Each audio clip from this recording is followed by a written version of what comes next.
नमस्कार मित्रों, एक बार फिर आप सभी का सिलेक्शन पॉइंट प्रयाग में बहुत स्वागत है। मित्रों, आप लोग जो वीडियो देख रहे हैं साइकोलॉजी का, बहुत अच्छा लग रहा है।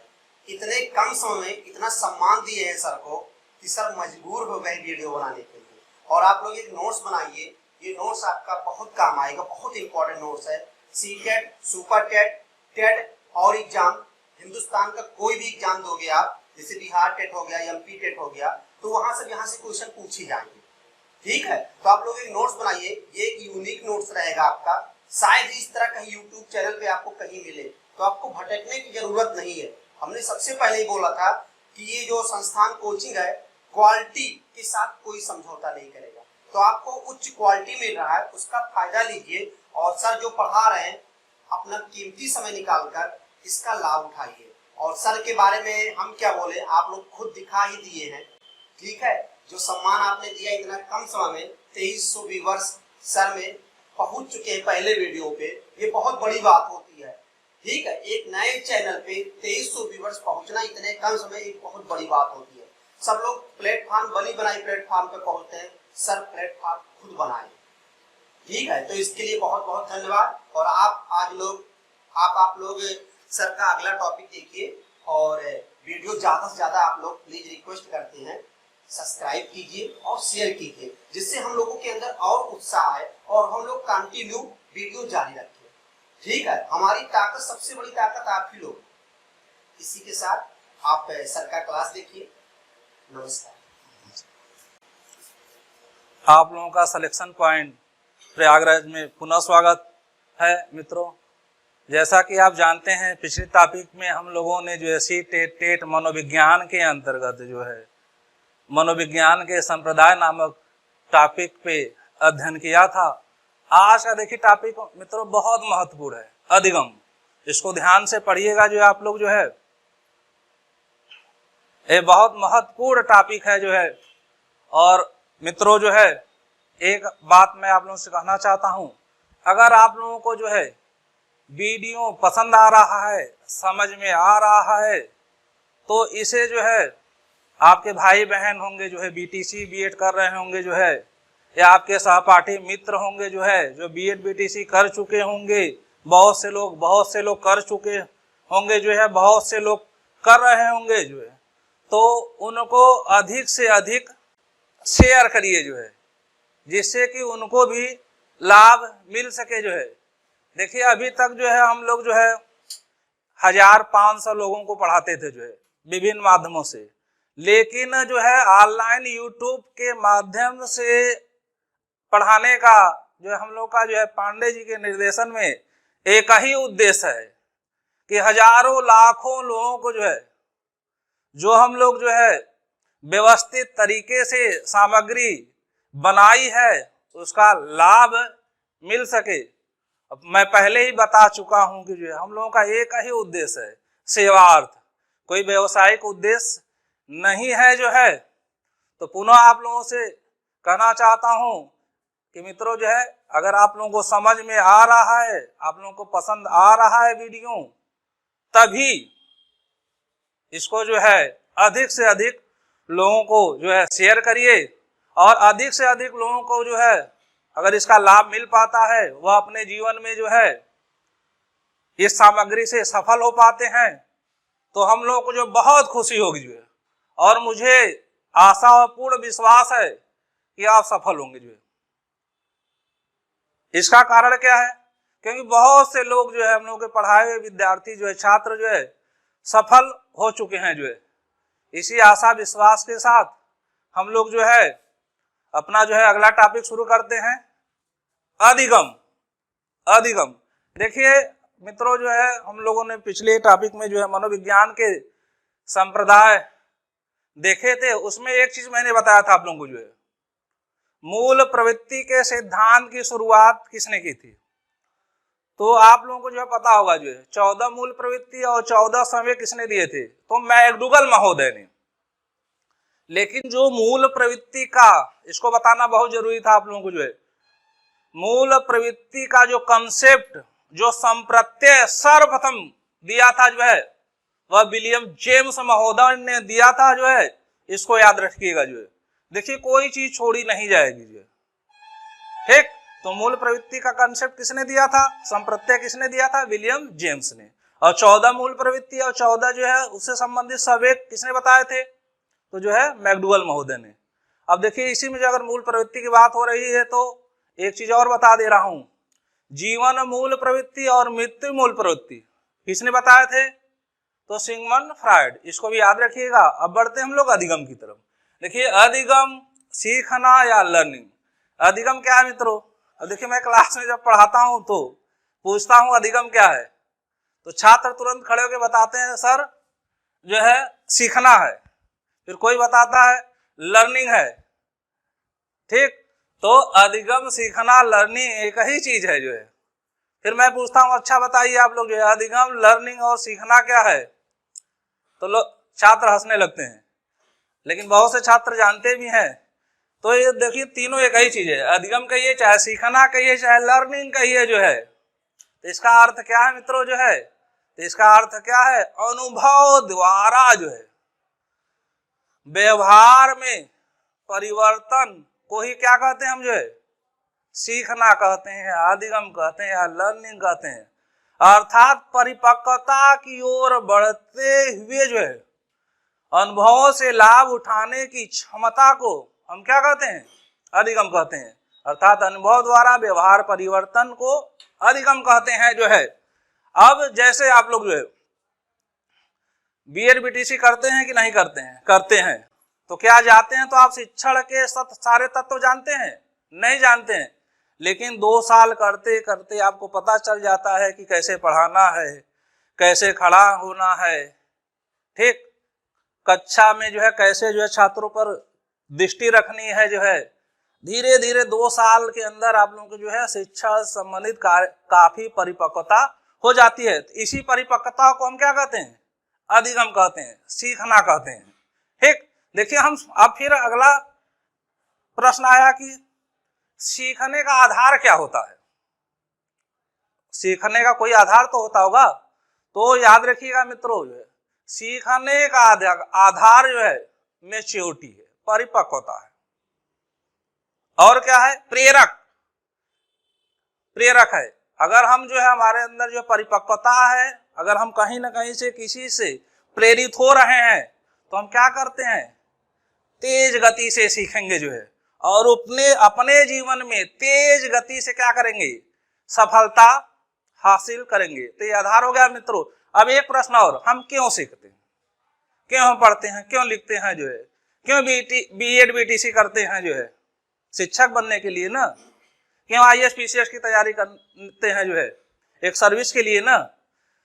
तो सीखने का आधार या क्यों सीखते हैं, अब ये प्रश्न है जो है। तो इसको भी याद रखिएगा मित्रों जो है, आप लोगों को जो है कहीं ना कहीं जो है बहुत जो है जीवन में मोटिवेशन देगा जो है।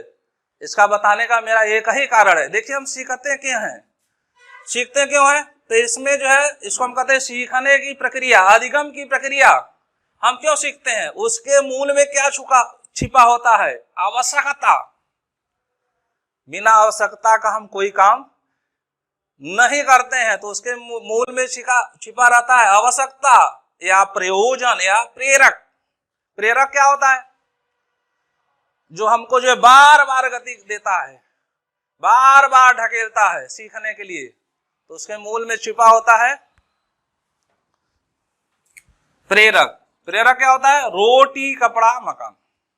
देखिए अब आप कहेंगे कि रोटी कपड़ा मकान तो सबको हम लोग के पास है ही है, लेकिन हम क्या करते हैं, हम भविष्य में भी जो है सुरक्षित होना चाहते हैं कि हमको जो है रोटी कपड़ा मकान जो है निरंतर मिलता रहे, अच्छे से अच्छे, ठीक है, जिससे हम अपने जो है परिवार का पालन पोषण भरण पोषण करते रहे। इसी प्रेरणा से, इसी उद्देश्य से जो है हम प्रेरित होकर क्या करते हैं, जो है सीखते हैं, ठीक, सीखते हैं। फिर दूसरा क्या होता है, दूसरा होता है हमारा लक्ष्य, ठीक है। देखिए एक चीज याद रखिएगा मित्रों, बिना लक्ष्य का अधिगम नहीं होता है।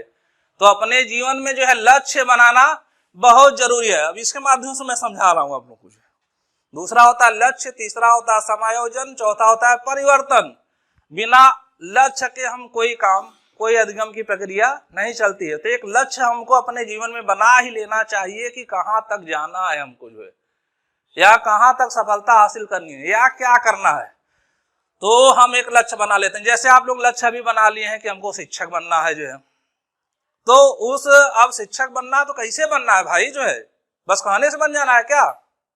सोच लिए बन जाना है? सोचने से तो कोई बनेगा नहीं ना, मेहनत करना पड़ेगा जो है। बिना मेहनत के जो है कुछ नहीं होता है। अब हम सोच लिए जो है कि जो हमको शिक्षक बनना है, फिर खा के सो गए हम जो है, तो ऐसे जो है कोई शिक्षक नहीं बन जाता है, ऐसे कोई सफल नहीं हो जाता। तो फिर हम अपना क्या निर्धारित करते हैं? लक्ष्य। अब देखिए जो है, अब इसके माध्यम से हम लोग देखेंगे जो है, तो मूल जो है सीखने में जो है मेन छिपा रहता है आवश्यकता, प्रयोजन और प्रेरक। फिर हम क्या निर्धारित करते हैं? लक्ष्य।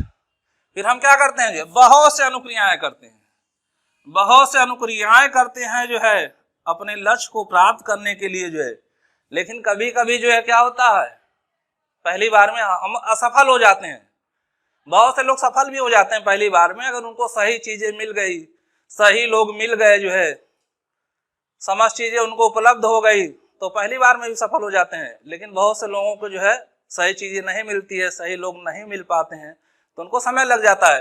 तो बालक जो है, छात्र विभिन्न प्रक्रियाएं करता है और अपने लक्ष्य की तरफ बढ़ता है, लेकिन ये क्या है, बाधा आ जाती है, कहीं ना कहीं से जो है कोई बाधा आ जाती है जो है। तो क्या जो है, फिर हमको अपने लक्ष्य की तरफ नहीं बढ़ना है, क्या हमको अपने लक्ष्य से भटक जाना है? नहीं जो है, अगर लक्ष्य निर्धारित किया है तो फिर हमको क्या करना है, किन्हीं न किसी प्रकार हमको अपने लक्ष्य तक पहुंचना है। यह व्यक्ति के अंदर होना चाहिए। अगर यह व्यक्ति के अंदर होगा तभी क्या होगा, वह अपने लक्ष्य तक पहुंच सकेगा। ठीक है। अब जैसे बहुत से लोग हैं जो है, ठीक, सबकी जो है देखिए जीवन में सभी की कठिनाइयां होती हैं। ऐसा नहीं कि जो है सभी का जीवन बहुत आसानी से चलता है। किसी को आर्थिक प्रॉब्लम है, तो किसी को सामाजिक कंडीशन, सामाजिक प्रॉब्लम है जो है, कुछ न कुछ जो है समस्याएं सबको रहती है। जैसे यहाँ पे जो है बहुत से बच्चे पढ़ते हैं आके जो रूम लेके जो है, उनके लिए जो आर्थिक समस्या बहुत होती है जो है। बहुत से मैं स्टूडेंट को देखा हूँ जो है, जैसे माता पिता 1-2 साल पैसा दिए, फिर 2 साल बाद देखे सफल नहीं हुआ, बंद कर दी। अब वो कहाँ जाए बेचारा जो है। ठीक है। सभी के माता पिता की बौद्धिक क्षमता उतनी नहीं होती है जो है, यहाँ विभिन्न प्रकार के लोग हैं जो है, तो बंद कर दिए तो कहाँ जाएगा जो है। फिर क्या जो है पढ़ाई लक्ष्य छोड़ के भाग जाए? तब उसको पहले रहने के लिए 5-6 हजार रुपया चाहिए यहाँ रहने के लिए। तो क्या करता है, 24 घंटा उसके पास होता है, 24 घंटे में 2 घंटा निकाल कर जो है 5,000 की व्यवस्था करता है ईमानदारी से। 2 घंटा पढ़ा लेता है, कोई भी काम करता है, चलो 2 घंटा अपना देते हैं और हमको 5-6 हजार मिल जाए। फिर उसकी जो आर्थिक समस्या है समाप्त हो गई। फिर क्या करता है, फिर वो फोकस करता है। अब तीसरा है क्या है, समायोजन। देखिए समस्या सभी के जीवन में है, लेकिन सभी को जो है समायोजन करना पड़ता है। जैसे लड़के और लड़कियों के साथ समस्या है, लड़कियां पढ़ती हैं, शादी विवाह नहीं हुआ है, तो अगल बगल वाले पड़ोसियों को ज्यादा चिंता होती है, घर वालों को नहीं ज्यादा चिंता होती, लेकिन पड़ोसियों को ज्यादा चिंता होती। पढ़ लिख रही है किसी तरह, तो उनको क्या कहेंगे लोग घर वालों से कि शादी विवाह नहीं करवाना है क्या, जो है कितना पढ़ाएंगे जो है, ये समस्या है। ठीक, लेकिन उनको कुछ नहीं सोचना, अपना काम करना है। अब जिनका शादी हो गया, जिन लड़कियों की शादी हो गई, उनको जो है पड़ोसी कहते हैं कि जो है अरे कितना पढ़ोगी जो है, कितना पढ़ाएंगे जो है, शादी विवाह हो गया, पढ़ के क्या होगा जो है। तो ये सब क्या है, ये सब नकारात्मक चीजें होती है। लेकिन इससे जो है सभी को क्या करना होता है, समायोजन स्थापित करना होता है। जब हम समायोजन स्थापित कर लेते हैं, देखिए तीसरा समायोजन है, समायोजन अपने जीवन से स्थापित करते हैं, तो फिर हम कहाँ बढ़ते हैं, फिर अपने लक्ष्य की तरफ। रुकना नहीं है, तो फिर हम कहाँ बढ़ते हैं, अधिगम की प्रक्रिया में फिर लक्ष्य की तरफ बढ़ते हैं पूरे ताकत के साथ। और अंततः जो हम क्या करते हैं, सारी बाधाओं को तोड़ते हुए इस लक्ष्य को प्राप्त कर लेते हैं। इसी को हम कहते हैं अधिगम जो है। तो आवश्यकता होती है, लक्ष्य होता है, फिर अपने जीवन में हम समायोजित करते हैं, समायोजन स्थापित करते हैं और अपने लक्ष्य को प्राप्त करते हैं। जब लक्ष्य प्राप्त हो जाता है तब क्या होता है मित्रों, हमारे जीवन धारा में क्या आ जाता है, परिवर्तन आ जाता है। परिवर्तन होता है ना, सुखद अनुभूति होती है जितना हम मेहनत किए होते हैं जो है, और हमारे जीवन धारा में परिवर्तन आ जाता है। ठीक, और जो है हमको जो है हमारी आर्थिक स्थिति भी मजबूत हो जाती है और सामाजिक प्रतिष्ठा भी बढ़ जाती है। और जो लोग बुराई कर रहे थे वह वही कहते हैं कि जो है बहुत अच्छा बच्चा है जो है। तो ये समझ चीजें याद रखिएगा जो है। इसलिए इसका बताने का एक ही मेरा उद्देश्य है कि जो है कहीं न कहीं जो है चीजें आपको प्रेरित करेंगी अपने जीवन में। अब आगे बढ़ते हैं मित्रों, जो है अधिगम की कुछ परिभाषाएं हैं जो है, इसको आप लोग जो है नोट कर लीजिएगा जो है, नहीं तो वीडियो ही 4 बार देख लीजिएगा तो याद आ जाएगा। तो देखिए जो कुछ परिभाषाएं हैं ब्लेयर जोन्स एवं सिम्पसन महोदय के अनुसार, तो इन्होंने क्या कहा है, व्यवहार में कोई परिवर्तन जो अनुभवों का परिणाम है और जिसके फलस्वरूप व्यक्ति में आने वाली स्थितियों का भिन्न प्रकार से सामना करता है। ठीक। अब दूसरा है गेट्सवान के अनुसार, यह बहुत महत्वपूर्ण है, बार बार पूछता है, अधिगम अनुभव और प्रशिक्षण के परिणाम स्वरूप व्यवहार में परिवर्तन है। इसको याद रखिएगा आप लोग जो है, याद तो सब रखिएगा जो है, क्योंकि कुछ भी कहीं से पूछ सकता है जो है। ठीक है। अगला है स्किनर के अनुसार, प्रगतिशील व्यवहार व्यवस्थापन की प्रक्रिया को अधिगम कहते हैं। प्रगतिशील व्यवहार व्यवस्थापन की प्रक्रिया को अधिगम कहते हैं। देखिए अगला है गिलफोर्ड का, ये भी बहुत पूछ लेता है जो, हर जगह पूछ लेता है, व्यवहार के कारण व्यवहार में आया कोई परिवर्तन क्या कहलाता है, अधिगम कहलाता है। ठीक है मित्रों जो है। अगला है क्रो एंड क्रो के अनुसार, अधिगम आदतों ज्ञान और अभिवृत्तियों का अर्जन है। अधिगम आदतों ज्ञान और अभिवृत्तियों का अर्जन है। अब आते हैं मित्रों, थोड़ा सा इधर देख लीजिए आप लोग जो है, एक दो परिभाषा यहाँ भी है। वुडवर्थ के अनुसार नवीन ज्ञान एवं नवीन प्रतिक्रियाओं को प्राप्त करने की प्रक्रिया अधिगम है। ठीक। इसके अलावा एक और देखते हैं, क्रानबैक के अनुसार अधिगम अनुभव के परिणाम स्वरूप व्यवहार में परिवर्तन द्वारा व्यक्त होता है। यह क्रानबैक अनुसार। तो यह महत्वपूर्ण जो है कोटेशन है, महत्वपूर्ण परिभाषाएं हैं मित्रों, आप लोग याद रखिएगा जो है। कभी कभी यहाँ से जो है सीधे सीधे प्रश्न उठा के दे देता है कि अधिगम अनुभव प्रशिक्षण के परिणाम स्वरूप व्यवहार में परिवर्तन है। किसने कहा था, तो किसने कहा था मित्रों, गेट्स व अन्य ने। ठीक है। व्यवहार के कारण व्यवहार में आया कोई परिवर्तन अधिगम कहलाता है। किसने कहा था मित्रों, गिलफोर्ड ने। तो इस तरह का जो कोटेशन भी आ जाता है, इसलिए आप लोगों को बताना जरूरी था। अब मित्रों जो है अधिगम की इस प्रक्रिया में अब हम आगे बढ़ते हैं। अब देखेंगे जो है अधिगम के नियम और अधिगम के सिद्धांत। अधिगम की इस प्रक्रिया में आगे बढ़ते हैं मित्रों। देखिए आगे क्या देखना है, अधिगम के नियम है और अधिगम के सिद्धांत। यहाँ से भी जो है टेट और सीटेट में प्रश्न पूछता है जो है, इसको आप लोग ध्यान से पढ़िएगा जो है, नोट भी कर लीजिएगा जो है। अगली वीडियो में पूछूंगा आप लोगों से जो है। ठीक। तो तैयार रखिएगा जो है। तो अधिगम का देखिए, अधिगम का नियम किसने दिया था, तो अधिगम का नियम दिया था जो है थॉर्नडाइक महोदय ने जो है। ठीक। इसको अभी आगे मैं बता दे रहा हूँ आप लोगों को जो है। फिर अधिगम के प्रमुख सिद्धांत जो टेट और सीटेट दोनों में पूछे जाते हैं, तो इसको भी जो है क्रम से मैं बता रहा हूं जो है, एक एक करके जो है आप लोग ध्यान दीजिएगा जो है। ठीक। अधिगम सोपान की आर.एम. गैने का, ये हर बार पूछता है, कहीं भी पूछता है जो है। दूसरा है संज्ञानात्मक विकास का सिद्धांत, जीन पियाजे और ब्रूनर ने इस पे काम किया था जो है। जीन पियाजे का लास्ट वीडियो में जो है मैंने बताया था जो है, मानसिक विकास की इन्होंने 4 अवस्थाएं बताई थी। तो इसको जो है अभी मैं बता दे रहा हूँ, फिर एक एक विस्तार से मैं बताऊंगा जो महत्वपूर्ण होगा इसमें से जो है। फिर अगला है सामाजिक एवं सांस्कृतिक सिद्धांत या समीपस्थ विकास का क्षेत्र।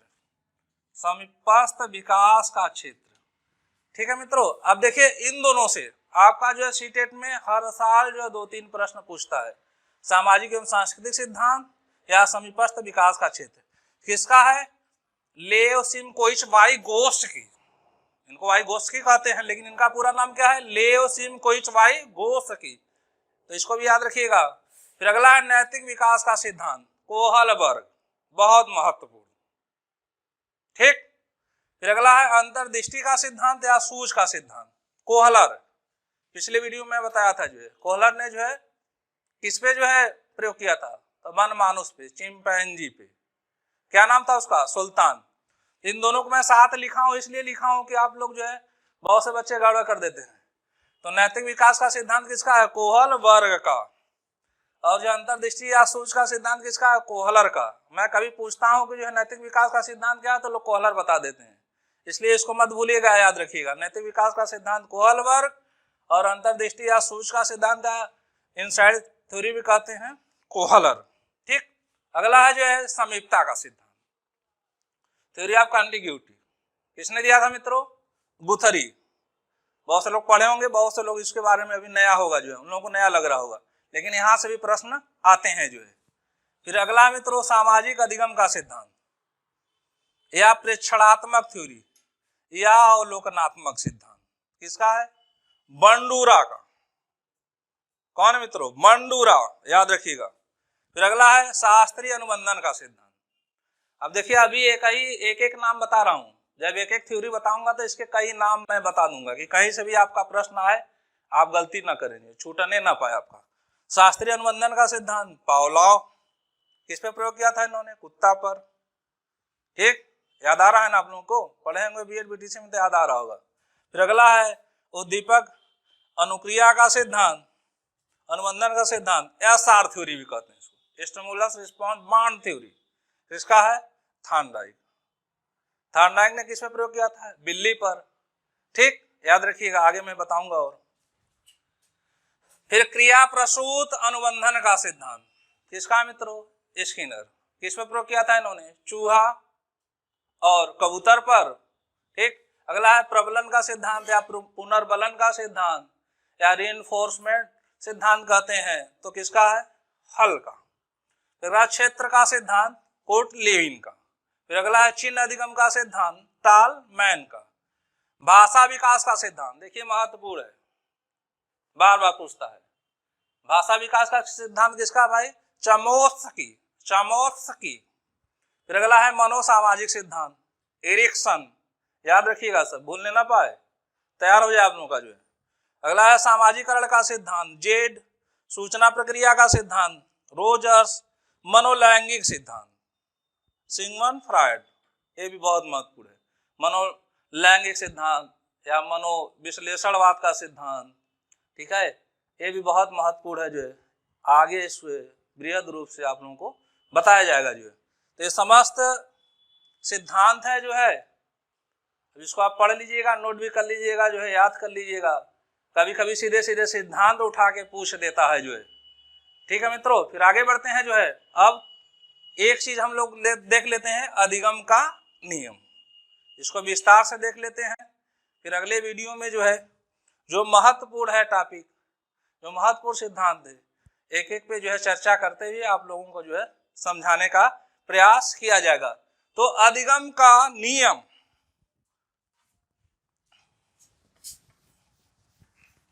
अधिगम का नियम किसने दिया था मित्रों? तो अधिगम का नियम थॉर्नडाइक महोदय ने दिया था। देखिए यहां से भी हर बार प्रश्न पूछता है, लेकिन बच्चे क्या करते हैं जो है, गड़बड़ कर लेते हैं, गड़बड़ कर देते हैं। लेकिन इसको ध्यान से पढ़ लीजिए जो है, ध्यान से पढ़ लेंगे तो गड़बड़ होने की संभावना क्या हो जाती है? नगण्य हो जाती है। तो अधिगम का नियम जो है किसने बताया था? थॉर्नडाइक महोदय ने। अधिगम के कितने नियम बताए थे इन्होंने? तो अधिगम के जो है 2 नियम बताए थे। ठीक, कितने नियम? 2 नियम। पहला क्या था मित्रों? अब देखिए, पहला मुख्य नियम था और दूसरा क्या है? दूसरा गौड़ नियम। तो ये याद रखिएगा आप लोग, गौड़ नियम, पहला मुख्य नियम और दूसरा जो है गौड़ नियम। ठीक, अधिगम के कितने नियम बताए थे? 2, पहला मुख्य नियम और दूसरा गौड़ नियम। अब देखिए जो है मुख्य नियम से पूछ लेता है बार बार। मुख्य नियम कितने बताए थे इन्होंने?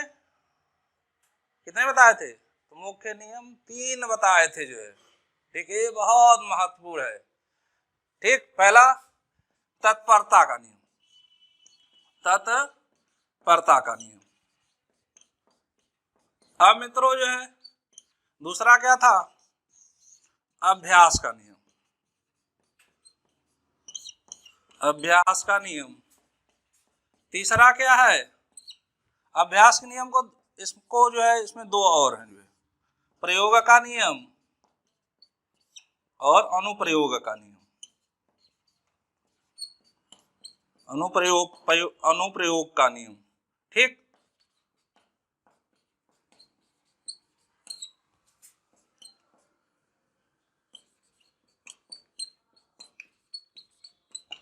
तीसरा क्या है मित्रों? तत्परता का नियम, अभ्यास का नियम। तीसरा है प्रभाव का नियम।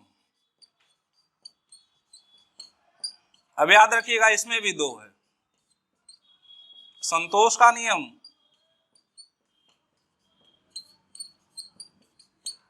और असंतोष का नियम। कभी कभी आप लोगों को पूछ देता है कि अधिगम के मुख्य नियम कितने हैं, तो 3 दे देता है, जो है एक और दे देता है, तो पूछता है इसमें से अधिगम का मुख्य नियम कौन नहीं है। तो अधिगम का मुख्य नियम याद रखिएगा, तत्परता का नियम। तो दूसरा क्या है? अभ्यास का नियम। तीसरा क्या है? प्रभाव का नियम।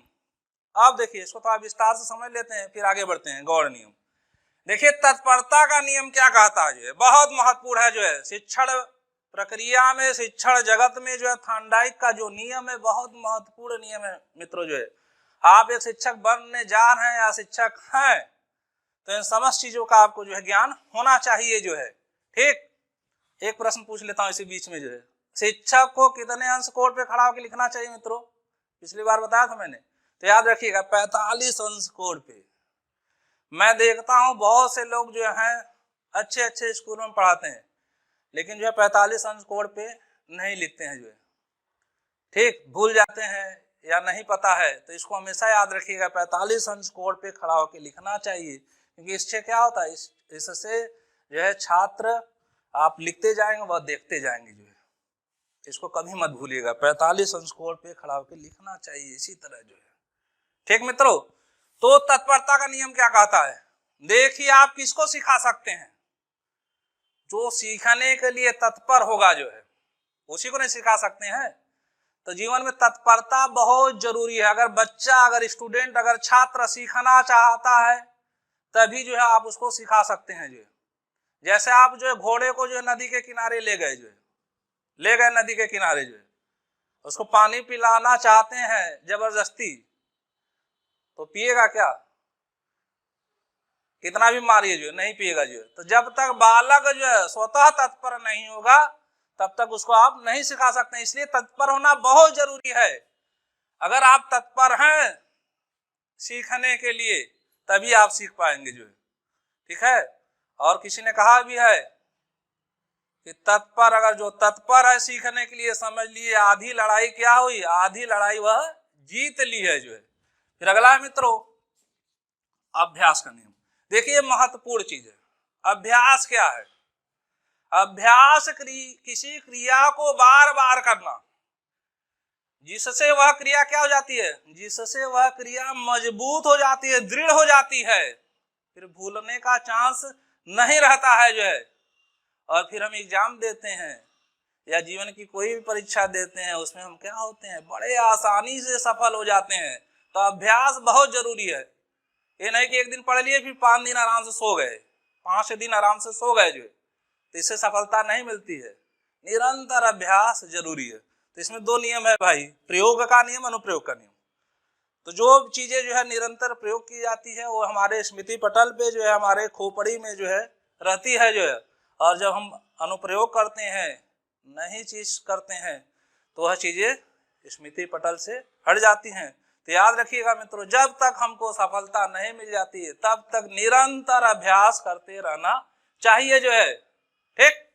फिर अगला है प्रभाव का नियम। देखिए, जब बच्चा सीखता है, जब सीखता, कब सीखता है? जब उसको जो क्या मिलता है, रीइंफोर्समेंट मिलता है, पुनर्बलन मिलता है, पुरस्कार मिलता है, ठीक है, या सफलता मिलती जाती है, तो सीखता रहता है, सीखता रहता है, ठीक। और वह क्या होता है, तब उसको संतोष की अनुभूति होती है। अगर वहीं सीखने की प्रक्रिया में दंड मिलता है, जो है नकारात्मक चीजें होती हैं, जो है या असफल हो जाता है, तो उसको कैसा अनुभूति होता है? असंतोष की अनुभूति होती है। तो यह भी महत्वपूर्ण है प्रभाव का नियम। अगर आप सफल हो जाते हैं अपने जीवन में तो आपकी जो है सामाजिक प्रतिष्ठा जो है क्या होती है? बढ़ जाती है। आसपास, ठीक है, समाज में जो है आपकी प्रतिष्ठा क्या होती है? बढ़ जाती है। और आपको क्या मिलता है कि चलो हमने इतना मेहनत किया जो है, और आपको सुकून मिल जाता है, आपको शांति मिल जाता है जो है। तो इसको हम कहते हैं प्रभाव का नियम। तो याद रखिएगा मित्रों, 3 महत्वपूर्ण नियम है।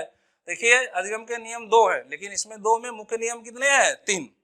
तत्परता का नियम, अभ्यास का नियम और प्रभाव का नियम। आगे मित्रों देखते हैं हम लोग गौड़ नियम। गौड़ नियम कितने बताए थे इन्होंने? गौड़ नियम 5 है, मुख्यतः 5 है। पहला जो है बहु अनुक्रिया का नियम, अनुक्रिया का नियम। दूसरा आंशिक क्रिया का नियम।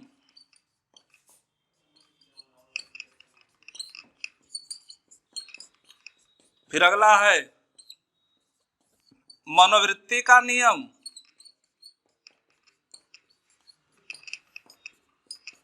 फिर अगला है सादृश्यता का नियम। फिर अगला मित्रों साहचर्यात्मक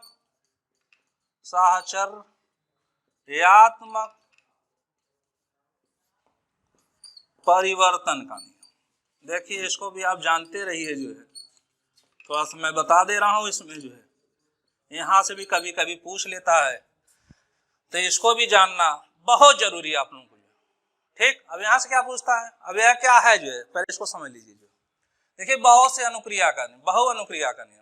देखिए जब हम सीखना शुरू करते हैं तो क्या करते हैं? बहुत से जगह से सोचते हैं कि कहाँ से कुछ चीजें मिल जाए जो है। ठीक है, स्कूल में सीखते हैं जो है, कोचिंग संस्थान में सीखते हैं, सहपाठी मित्रों से लेते हैं कि हमको कहाँ से कहीं से सामग्री मिल जाए और हम अपने जीवन में क्या हो जाए।